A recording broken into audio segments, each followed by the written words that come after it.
Professor Grimbolt adjusted his 17 pairs of spectacles and cleared his throat with the sound of a dying vacuum cleaner. The Stellar Combat Academy's most prestigious lecture hall fell silent, except for the gentle humming of anti-grav chairs and the occasional nervous chirp from a Flibonian cadet who'd had too much caffeine. Today, my dear students, we shall examine the fundamental principles of civilized warfare, Grimbolt announced, his voice echoing through the marble halls that had witnessed 3,000 years of military education. Chapter 47 of the Galactic Combat Manual clearly states that proper battlefield formations must maintain precisely 17.4 meters between units, allowing for optimal plasma dispersal patterns and minimizing friendly fire incidents, while maximizing tactical effectiveness through coordinated movement sequences that have been mathematically proven to reduce casualty rates by 12.7% when executed according to regulation specifications. A hand shot up from the back row. Grimbolt's antennae twitched with the violence of a seismic event.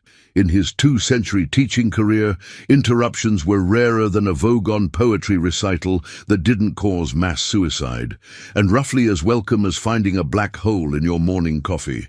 Yes, cadet, he squinted at his holographic roster, which flickered unhelpfully. Cadet Whistlebottom, from the Primitive Species Observation Program. The figure in the back row stood up with the fluid grace of a predator rising from tall grass, revealing a bipedal creature with an unsettling amount of exposed skin and only 2 eyes, which seemed like a design flaw that natural selection should have corrected eons ago. Actually, Professor, it's Captain Nebula Crunchworth, and I was wondering... She paused, tilting her head in a way that made several alien students reach for their emergency tranquilizers with the desperate urgency of beings who suddenly sensed their mortality. Do you want the real version of how combat works?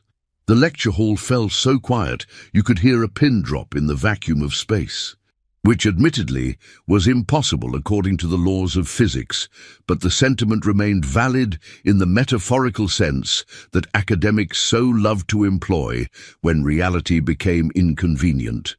Grimbolt's primary brain processed this question, while his backup brain handled the more pressing matter of whether his insurance covered total worldview collapse, and if filing such a claim would require him to admit that his entire career had been built on attractive lies. I beg your pardon, Miss Captain, whatever taxonomic classification you represent. Human, Nebula said cheerfully, as if this single word explained everything about the universe and its tendency toward chaos, which, in a way that would become horrifyingly clear over the next several hours, it absolutely did. And I'm just saying, if you want to teach combat tactics, maybe we should discuss what actually happens when people try to kill each other, instead of what the manual says should happen when everyone agrees to follow the rules like civilized beings. A Glorbonaxian cadet named Fizzwizzle raised 3 of his 7 hands with the enthusiasm of someone who'd studied every major military engagement in recorded history and believed this qualified him to understand warfare. But the manual is based on 17,000 years of documented galactic warfare. It's been peer-reviewed by the finest military minds in the universe and translated into 4,000 different languages, including 3 that exist only in mathematical formulas. Nebula's smile could have powered a small starship, possibly one of the newer models with improved energy efficiency ratings. Oh, that's adorable. Tell me, Fizzy, how many wars have you actually fought in? And by fought, I mean personally participated in combat where people were genuinely trying to kill you, not simulated engagements where the worst consequence of failure is a poor grade and disappointed parents. Well, none personally, but I've studied every major conflict in the Galactic database and written extensively on theoretical combat applications and strategic doctrine as it applies to modern interstellar warfare scenarios involving multiple species with varying technological capabilities and... Right, so you've read the official reports. Nebula began walking down the aisle, her boots making an ominous clicking sound that seemed to suggest violence was not only possible, but probably inevitable, and certainly more interesting than whatever academic nonsense was about to follow. The ones written by the winners, filed in triplicate with the appropriate bureaucratic authorities, sanitized for public consumption, and edited to remove anything that might upset the families of the deceased or challenge the prevailing narrative about how wars are supposed to work, according to people who've never seen one. Professor Grimbolt felt a strange tingling in his digestive tract, which his species used for processing both food and existential dread in roughly equal measure. Captain Crunchworth, surely you don't mean to suggest that our time-tested methodologies, developed over millennia of careful study and practical application, are somehow inadequate for the realities of modern warfare? Oh, not inadequate. Nebula laughed, a sound that somehow managed to be both musical and terrifying, like a symphony orchestra playing a funeral march while the building burned down around them. Just completely divorced from reality, like a cookbook written by someone who's never seen food, or a manual on swimming compiled by beings who've never encountered water, or a guide to interstellar diplomacy authored by creatures who communicate exclusively through interpretive dance. The students exchanged glances that ranged from confused to worried to the particular brand of existential panic that comes from realizing that everything you thought you knew about your chosen profession might be fundamentally wrong.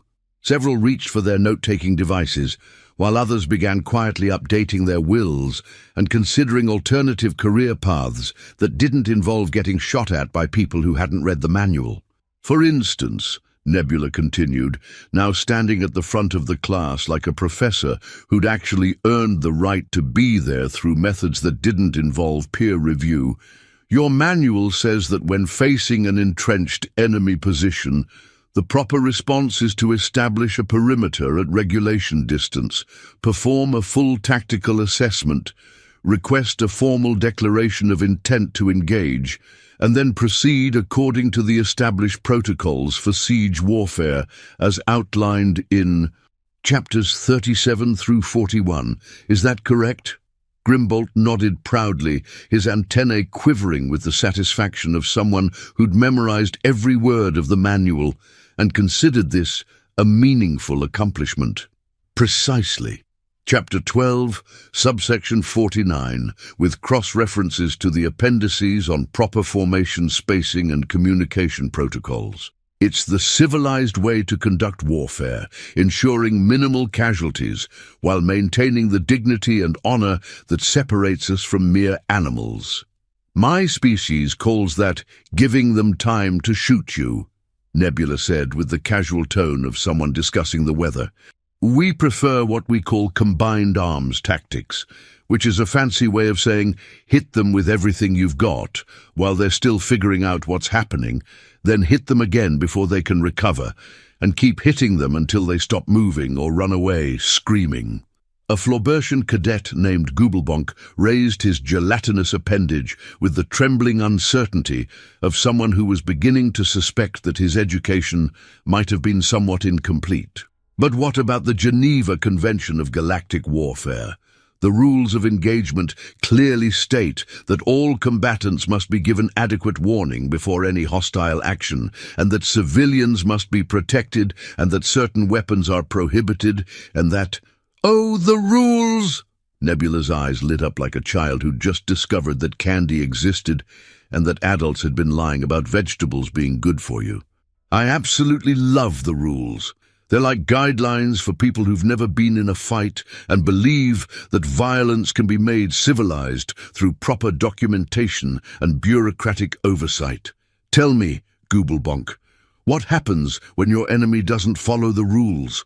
When they ignore the Geneva Convention and shoot at medics and use banned weapons and target civilians and generally behave like people who are trying to win a war instead of participating in a gentleman's debate? Well, that would be a violation of interstellar law, We'd file a formal complaint with the Galactic Council, initiate diplomatic proceedings, impose economic sanctions, and generally make it clear that such behavior is unacceptable in civilized society. And while you're doing that, Nebula interrupted with the patience of someone explaining basic arithmetic to particularly slow children, they'd be doing what we humans call winning the war. Night. Which brings us to the first real rule of combat. The enemy gets a vote in how things go, and they probably didn't consult your manual before casting their ballot. Professor Grimbolt felt his carefully constructed universe beginning to wobble like a three-legged table, supporting the weight of absolute certainty. Captain, surely you can't be suggesting that we abandon millennia of military doctrine, international law, and basic civilized behavior in favor of barbarism? Not barbarism, Nebula corrected, with the gentle tone of someone who'd spent considerable time explaining basic concepts to people who should have known better. Effectiveness. There's a difference, though admittedly it's often hard to spot from the receiving end of a plasma cannon. The thing is, Professor, your manual assumes that everyone involved in a conflict is going to play by the same rules, like a game of chess where both players have read the rulebook and agree to follow it. Human warfare assumes that the other guy is going to cheat, lie, steal, and generally do whatever it takes to win, because that's what rational beings do when their survival is on the line. She gestured to the holographic display, showing a textbook battle formation that looked like it had been designed by someone who'd never seen actual combat, but had very strong opinions about geometric patterns. This is very pretty, symmetrical, orderly, predictable. It would work perfectly in a universe where everyone agreed to follow the rules and nobody tried to do anything unexpected or creative or generally outside the boundaries of acceptable behavior. Now let me show you what a human formation looks like when we're expecting the enemy to actually fight back. The display flickered and changed, showing what appeared to be complete chaos. Units scattered in seemingly random patterns with no apparent order or logic, like someone had taken a proper military formation and fed it through a blender operated by a drunk Vogon with anger management issues. "This is a disaster," Grimbolt exclaimed, his voice rising to frequencies that caused several students to cover their auditory receptors. "Where's the formation? The structure? The discipline? This looks like a riot, not a military operation." "Oh, it's there," Nebula said casually, as if chaos theory was just another subject she'd mastered during her apparently extensive education in applied violence. "It's just designed around the assumption that the other guy is actively trying to kill you, rather than politely participating in a military exercise where everyone gets to go home for dinner afterward. See, humans learned something important about warfare a long time ago. The best plan is the one that still works when everything goes wrong, which it will, because that's what plans do in real life." A Clawbonian cadet named Squishface raised his tentacle with the desperate hope of someone who was trying to understand a concept that challenged everything he'd been taught about the nature of organized violence. "But how do you maintain command and control in such chaos? How do you coordinate movements and ensure that everyone knows what they're supposed to be doing and when they're supposed to do it?" "You don't," Nebula replied cheerfully, as if this was the most obvious thing in the universe. "You train your people to think for themselves, give them clear objectives, and then trust them to do the right thing when the situation inevitably becomes what we humans call a complete clusterfuck, which is a technical military term that appears in our official doctrine and everything." The class erupted in confused chittering, honking, and what sounded like someone trying to play a bagpipe underwater while having an existential crisis. Professor Grimbolt raised his hands for silence, which took approximately 7 minutes to achieve and required the use of a sonic dampening field. "Captain Crunchworth, I must protest. You're describing anarchy, not military strategy. How can any civilized species conduct warfare without proper organization, clear chains of command, and adherence to established protocols?" "Professor, let me ask you something," Nebula said. her voice taking on a tone that suggested she was being very, very patient with someone who was missing something fundamentally obvious. How many wars has your Galactic Military Academy actually won? And by won, I mean achieved decisive victory against an opponent who was genuinely trying to kill your graduates, not participated in training exercises where everyone shakes hands afterward and goes home to write reports. The question hung in the air like a fart in a spacesuit, becoming more unpleasant the longer it lingered. Grimbolt's antennae drooped as he consulted his memory banks, which contained extensive records of academic achievements, peer-reviewed publications, and theoretical discussions about warfare, but surprisingly little information about actual victories. Well, technically speaking, the Academy doesn't fight wars. It teaches about them to qualified individuals who then apply their knowledge in real-world situations under the guidance of experienced commanders. And how many of your graduates have gone on to achieve decisive victories using the tactics you teach here? How many have successfully defeated enemies who weren't following the same manual?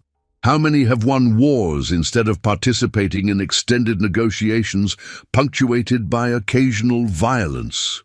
Another pause. Longer this time. Long enough for several students to contemplate career changes and at least one to start calculating how much of his tuition might be refundable.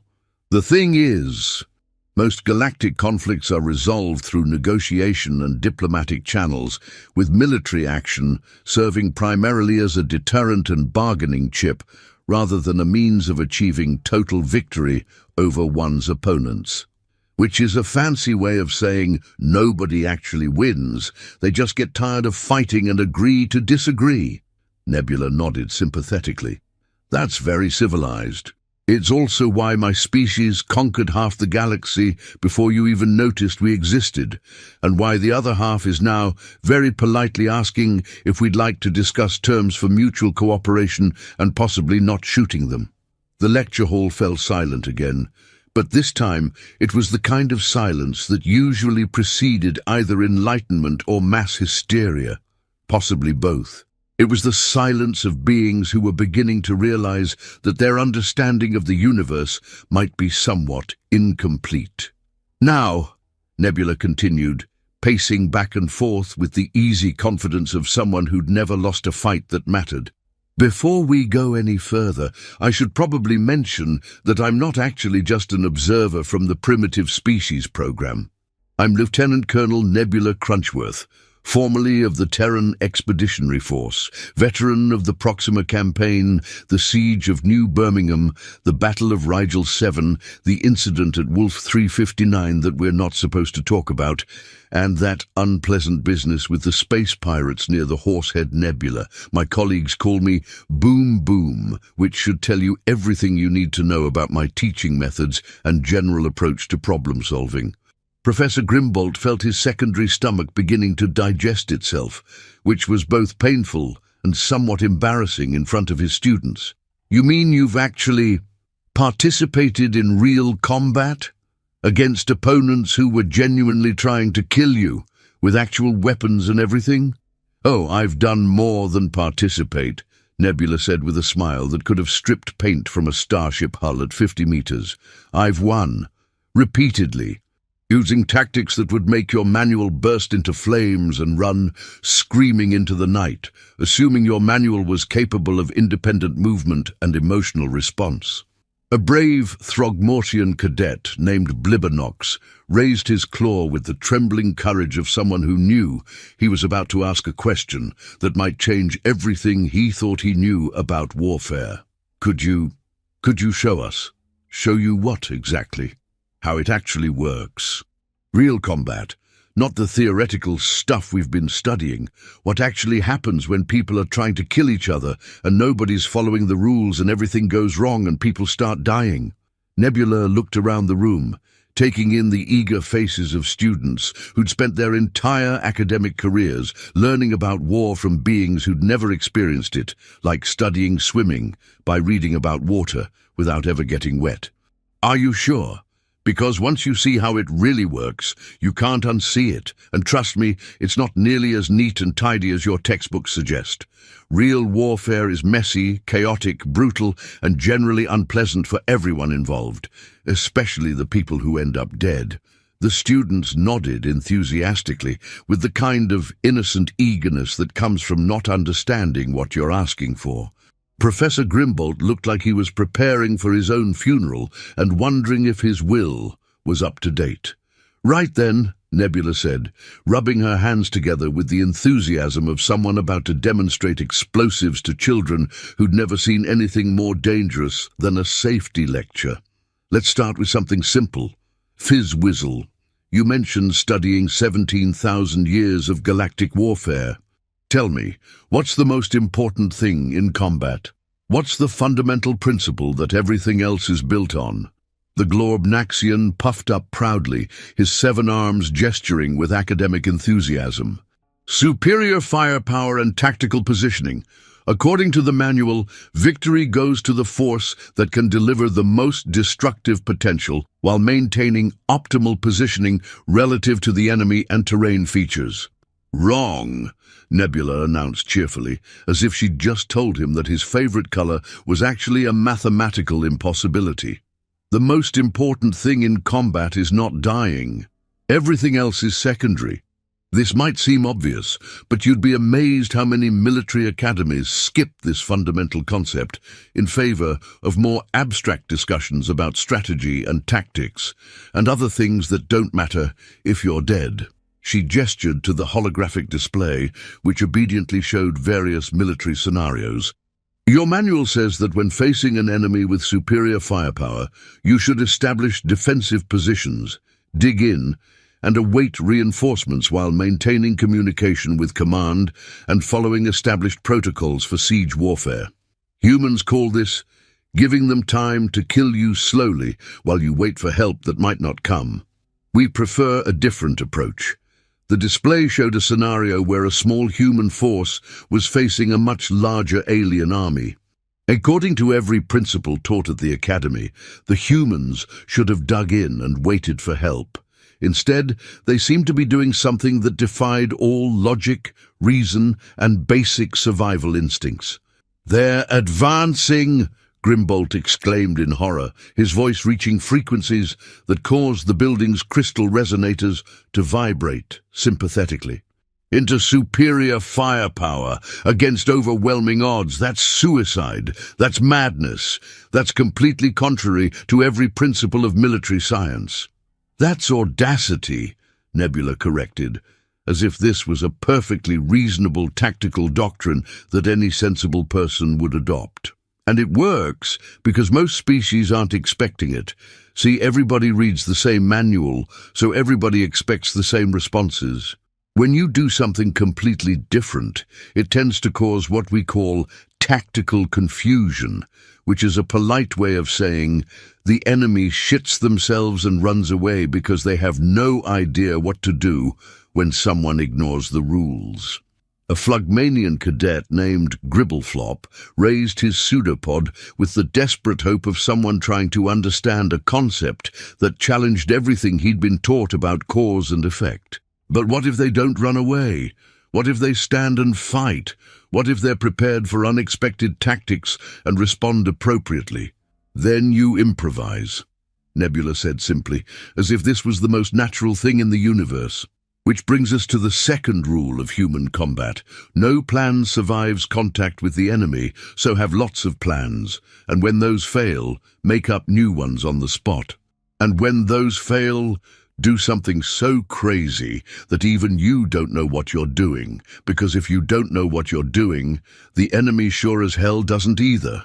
She pulled up another scenario, this one showing a complex battle where human forces seem to be operating according to no discernible pattern or logic. Your manual has a specific response for every possible enemy action. Humans have what we call guidelines and good ideas, and try not to do this unless you're really desperate. And if all else fails, blow something up and see what happens. It's much more flexible. Professor Grimbolt was beginning to develop what humans would recognize as a migraine, along with several other stress-related conditions that his species wasn't supposed to be capable of experiencing. But without strict protocols, how do you maintain unit cohesion? How do you ensure that everyone is working toward the same objective? How do you prevent chaos from consuming your entire military organization? You don't, Nebula replied happily, as if chaos was a natural and healthy part of any military operation. You maintain unit effectiveness, which is completely different. Cohesion is about everyone doing the same thing at the same time, in the same way. Effectiveness is about everyone doing the right thing, even if they're doing different things in different ways at different times for different reasons. She demonstrated with a holographic battle where human units seemed to be operating independently, yet somehow working together in ways that defied conventional understanding of military organization. Some units were advancing while others retreated. Some were engaging the enemy directly, while others seemed to be doing things that had nothing to do with combat at all. It looked like chaos, but somehow it was working. "This is madness!" Grimbolt protested, his academic sensibilities recoiling from the apparent anarchy. "Complete anarchy! How can you call this military strategy?" "No, this is Wednesday," Nebula said with the casual tone of someone discussing the weather. "You should see what we do on weekends when we're really trying to accomplish something important." The students were beginning to look like they'd been hit with a philosophical baseball bat, wielded by someone who'd taken courses in both metaphysics and applied violence. Everything they'd learned about warfare was being systematically deconstructed by a cheerful biped who spoke about mass destruction with the casual enthusiasm of someone discussing their hobby. "Now," Nebula continued, clearly enjoying herself, "let's talk about something really important: logistics. Your manual dedicates exactly 3 chapters to supply lines, and they're all about maintaining proper inventory records and ensuring adequate backup stock." She pulled up a historical display showing the infamous siege of Gettysburg Station, which had been a celebrated victory in the Galactic military archives. "According to your records, this was a glorious victory for the Confederation forces, a textbook example of superior firepower and tactical excellence overcoming numerical disadvantage. According to human analysis, it was a perfect example of how to lose a war while winning battles." The display showed the battle from a human perspective, focusing not on the dramatic space battles and heroic charges, but on the mundane details of fuel consumption, ammunition expenditure, supply line management, and the logistics of keeping an army functioning in hostile territory. "The Confederation won every engagement," Nebula explained, her tone taking on the patient quality of someone teaching basic arithmetic to advanced students. "Every single battle was a tactical victory. They destroyed more enemy ships, killed more enemy soldiers, and held every objective they targeted. But they burned through their resources so fast that they couldn't sustain the offensive. The humans just kept retreating, making them pay for every kilometer until the Confederation ran out of steam and had to withdraw. They won every battle and lost the war." "That's not a victory," Fizzwizzle protested, his academic sensibilities outraged by this perverse interpretation of military success. "That's just running away. That's cowardice. That's refusing to engage in honorable combat." "That's strategy," Nebula corrected with the enthusiasm of someone who'd found a particularly dense student to educate. "Sometimes the best way to win is to let the other guy beat himself up trying to catch you. We call it tactical withdrawal, and it's saved more human lives than all the heroic last stands in history. Because here's the thing about heroic last stands: they're called last stands for a reason. The people who make them don't usually live to enjoy the glory." She pulled up another scenario, this one showing what appeared to be a disaster in progress. "Speaking of which, let's discuss your manual's obsession with heroic sacrifice. Chapter 93 talks about the nobility of dying for your cause, the honor of laying down your life for your comrades, and the inspirational value of glorious defeat. Humans have a different philosophy. It's better to make the other guy die for his cause, while you go home to tell everyone about it. The classroom was beginning to smell like existential crisis, with hints of traditional military doctrine burning. Professor Grimbolt was taking notes, but they mostly consisted of question marks, exclamation points, and what appeared to be the galactic equivalent of profanity.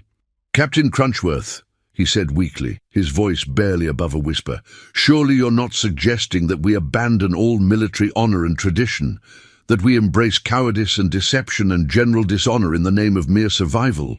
"Oh, I'm not suggesting anything," Nebula replied, with the innocent tone of someone who was definitely suggesting something, but wanted plausible deniability. "I'm just telling you how humans fight wars. Whether you want to keep losing them politely or start winning them rudely is entirely up to you and your strategic priorities."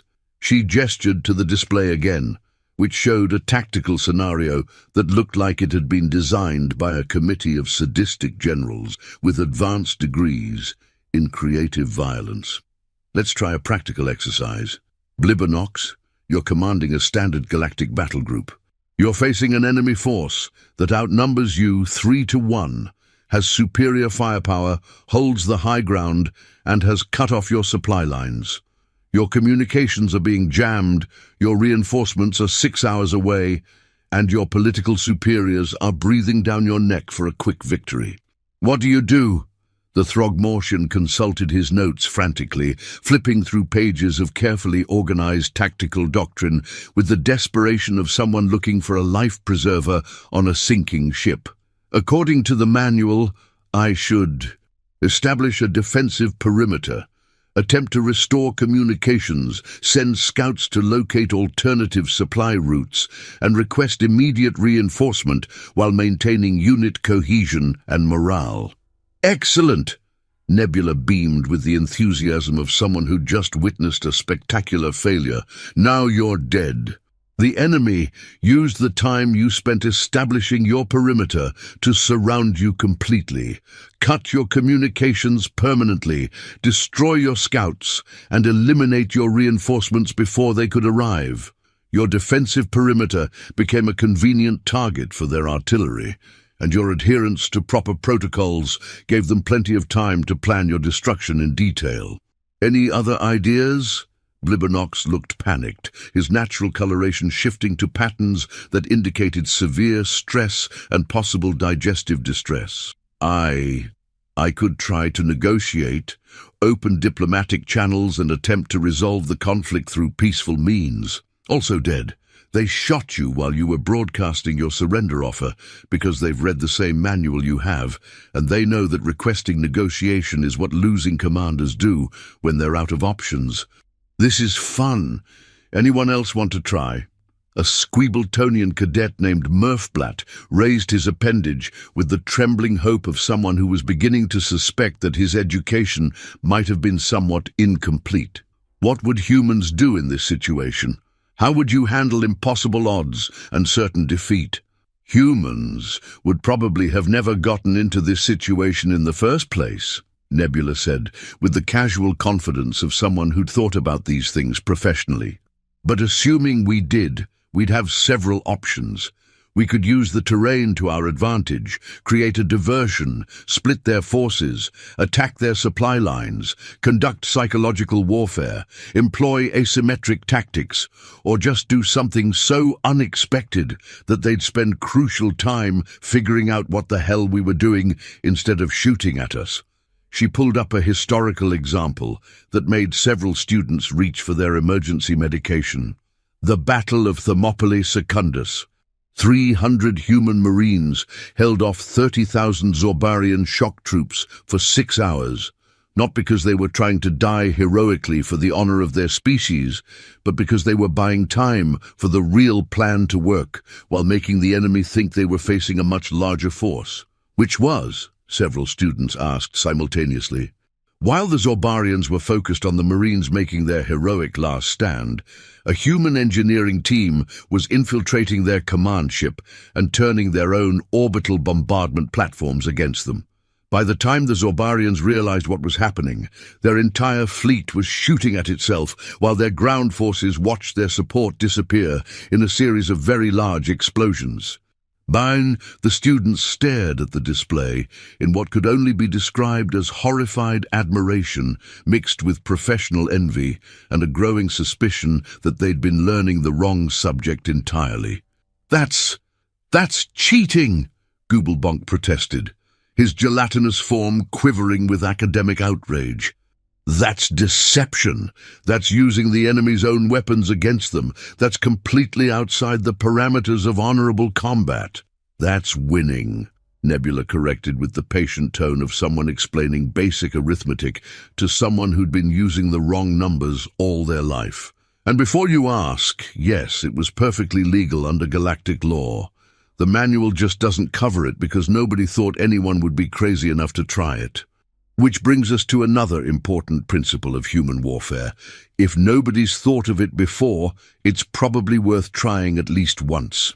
Professor Grimbolt was beginning to understand why humans were classified as a species of concern in the Galactic database, filed somewhere between sentient plague and weaponized chaos theory.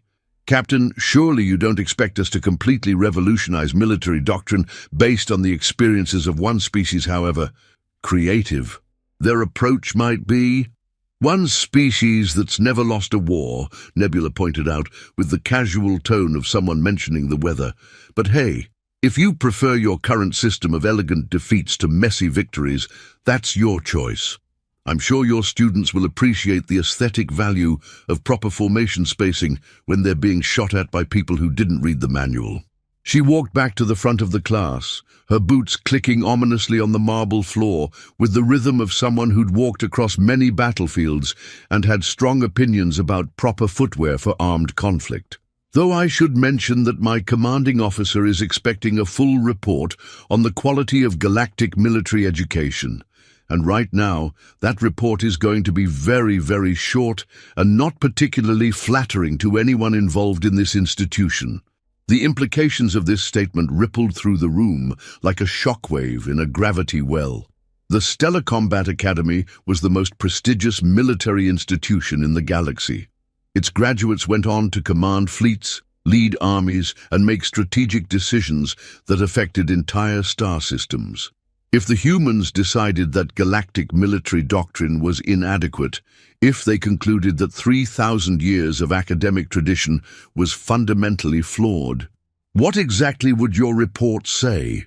Grimbolt asked, his voice barely above a whisper that somehow managed to carry the weight of institutional terror. Nebula pretended to think about it, tapping her chin with the thoughtful expression of someone composing a particularly devastating piece of literary criticism.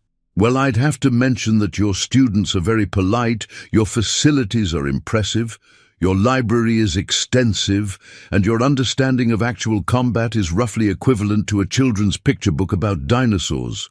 Accurate in the broadest sense, but missing some rather important details about what happens when theory meets reality. The silence that followed was so complete that it achieved a kind of philosophical weight. It was the silence of 2,000 years of military tradition suddenly realizing it might be completely wrong. It was the silence of beings who had devoted their lives to studying something they had never actually experienced. It was the silence of an entire educational system confronting the possibility that it had been teaching fiction disguised as fact. However, Nebula continued, her tone shifting to something that might have been mercy if mercy came armed and dangerous. I'm not necessarily required to submit that report immediately. If, hypothetically, the Academy were interested in updating its curriculum with more practical information, I might be persuaded to extend my evaluation period and see if improvements could be made. Professor Grimbolt felt something that might have been hope, if hope came wrapped in terror and tied with a bow of impending institutional revolution. What exactly would such an update entail? What changes would be necessary to bring our curriculum up to your standards? Well, For starters, you'd need to throw out about 90% of your current textbooks. They're very pretty, very well written, and about as useful as a chocolate teapot in actual combat. Then we'd need to bring in some people who've actually fought in real wars, not theoretical ones conducted in academic journals and simulation chambers. And where would we find such people? Surely there aren't many individuals with practical combat experience who would be interested in academic positions. Nebula's smile returned, somehow managing to be both reassuring and absolutely terrifying, like a friendly neighborhood predator offering to help with pest control. Leave that to me. I know some folks who'd be happy to share their experiences. They're all retired now mostly, so they have lots of time to tell stories about the good old days when killing people was a respectable profession and warfare was conducted by people who understood that the point was to win, not to look good while losing. Udi, a Flybonian cadet named Twitchbottom, raised his wing with the nervous energy of someone who was beginning to realize that his chosen career path might be more dangerous than advertised. What kind of stories? What would they teach us? Oh, the usual. How to fight when you're outnumbered, how to win when you're outgunned, how to survive when you're surrounded, how to improvise when your equipment fails, how to think when you're scared, how to lead when everyone's counting on you. Basic life skills, really, if you happen to be in the business of professional violence. She paused, looking around the room at the faces of students who were beginning to realize that everything they thought they knew about warfare was about to be turned inside out, set on fire, and replaced with something much more dangerous and effective. Of course, this would mean completely restructuring the Academy's approach to military education. No more theoretical battles with predictable outcomes. No more polite engagements with rules everyone follows. No more elegant formations that look good in textbooks but collapse under fire. Just the harsh, ugly, effective reality of what happens when civilized beings decide to kill each other and only one side gets to go home. Professor Grimbolt felt his world spinning off its axis, his carefully ordered universe collapsing into chaos and uncertainty. And you think this would be beneficial?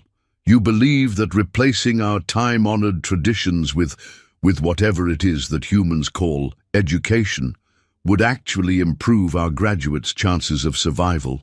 I think it would be honest, Nebula replied, her tone suddenly serious for the first time since she'd entered the classroom. Your students are going to graduate and take command of real military units.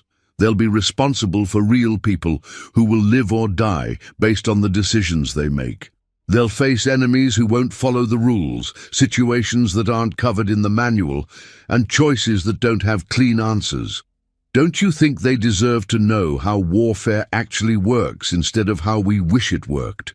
The question hung in the air like a sword suspended over the entire concept of galactic military education. Because she was right, of course. Everyone in the room knew it, even if they didn't want to admit it.